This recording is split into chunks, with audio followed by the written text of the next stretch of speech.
If you wanna play tough and wanna hate this, I'll always show up and make a statement. I don't ever slow up, no I don't take shit. I got no love for the fakeness. If you wanna play tough and wanna hate this, I'll always show up and make a statement. Everything I do so instinctive and so passionate. Every word. Assalamualaikum warahmatullahi wabarakatuh. Salam sejahtera untuk kita semuanya. Masih bersama dengan Digital Edu. Kabar terkini ada sebuah penjelasan yang terbaru dari BKN soal honorer yang ditolak masuk pendataan non-ASN. Penjelasan seperti apakah yang disampaikan oleh BKN? Yuk simak hingga akhir videonya. Penolakan Badan Kepegawaian Negara terhadap data 152.803 honorer yang masuk pendataan non-ASN masih menjadi polemik. Di kalangan honorer K2 dan non-K2 terjadi kecemburuan. Pasalnya, dari 264 jabatan yang akan dialihkan ke outsourcing dinilai lebih banyak menyoroti honorer K2. Selain itu, berkembang isu bahwa honorer non-K2 tenaga kependidikan atau tendik seperti penjaga sekolah, petugas kebersihan, petugas keamanan luput dari daftar 264 jabatan yang dialihkan ke outsourcing. Merespon masalah tersebut, Deputi Bidang Sistem Informasi Kepegawaian BKN, Suharmen, menegaskan semua honorer tanpa terkecuali yang menduduki jabatan petugas kebersihan, penjaga keamanan, penjaga sekolah, dan sopir akan dialihkan ke outsourcing. Mereka tidak masuk pendataan non-ASN. 264 jenis jabatan yang dialihkan ke outsourcing itu untuk honorer K2 dan non-K2 di lintas instansi.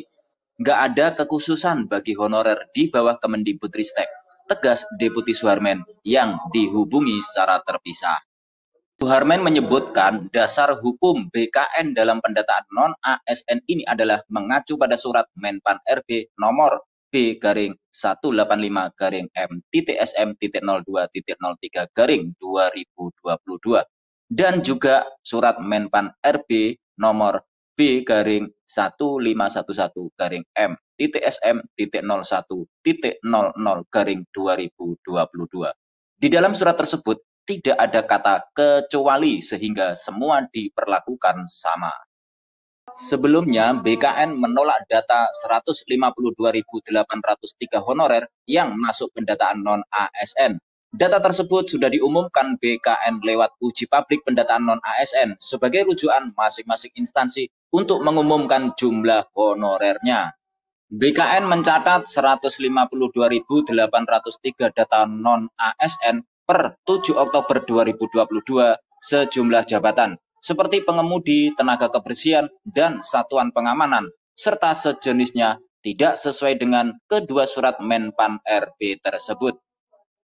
Oleh karena itu, pejabat pembina kepegawaian atau PPK, kementerian, lembaga, dan pemerintah daerah harus melakukan verifikasi validasi kembali terhadap daftar honorer yang jabatannya tidak sesuai dengan surat Deputi Bidang SDM Aparatur Kemenpan RB tentang nomenklatur jabatan di dalam pendataan non-ASN.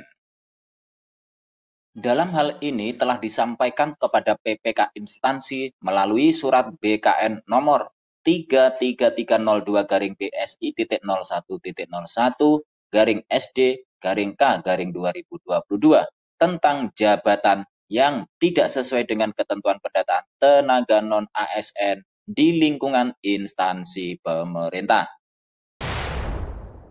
Sementara itu, jelang seleksi P3K 2022, Mendikbudristek Nadiem Makarim bertemu Menpan RB Azwar Anas. Pertemuan yang berlangsung di kantor Kementerian Pendayagunaan Aparatur Negara dan Reformasi Birokrasi pada Kamis 13 Oktober itu membahas sejumlah hal krusial, salah satunya berkaitan dengan P3K dan tunjangan guru. Di hadapan Menteri Anas, Nadiem menyampaikan sejumlah langkah yang akan ditempuh agar pemenuhan kebutuhan guru ASN bisa maksimal. Rencananya ada perubahan mekanisme pemberian tunjangan kepada guru dari dana alokasi umum.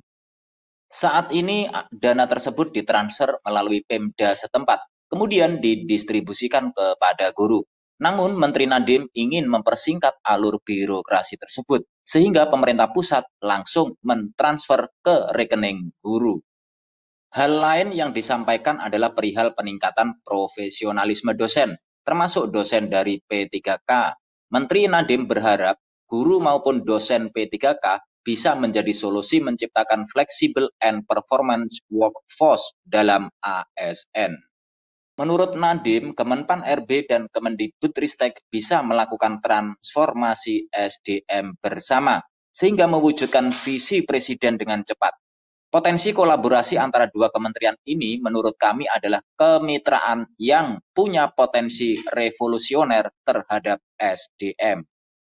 Sementara itu, Menpan RB Azwar Anas mendorong kesiapan para ASN, khususnya tenaga pendidikan, untuk melakukan transformasi sebagaimana mandat Presiden tentang reformasi birokrasi. Ada 4 poin yang perlu diperhatikan untuk melaksanakan arahan Presiden tersebut. Yang pertama, transformasi berbasis kinerja.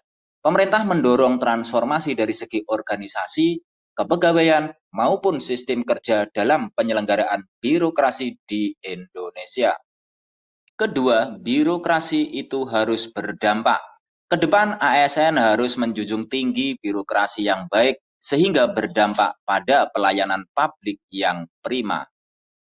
Lalu yang ketiga, birokrasi kolaboratif.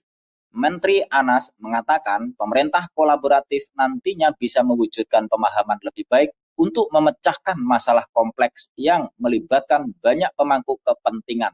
Kinerja yang tidak ego sektoral memungkinkan kerja organisasi lebih efisien dalam menciptakan kinerja berbasis outcome.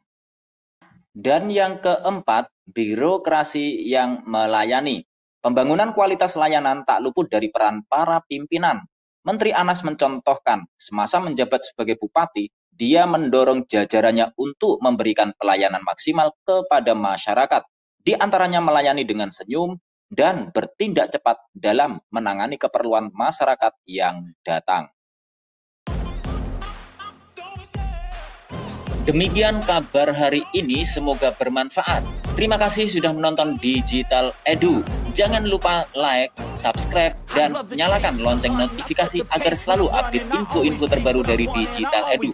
Semoga kita diberi kemudahan dan kelancaran dalam segala urusan, diberi kesehatan, rezeki yang berkah, dan panjang umur. Saya mewakili Digital Edu, mohon maaf bila ada kekurangan. Sampai jumpa pada video selanjutnya. Sekian, wassalamualaikum warahmatullahi wabarakatuh.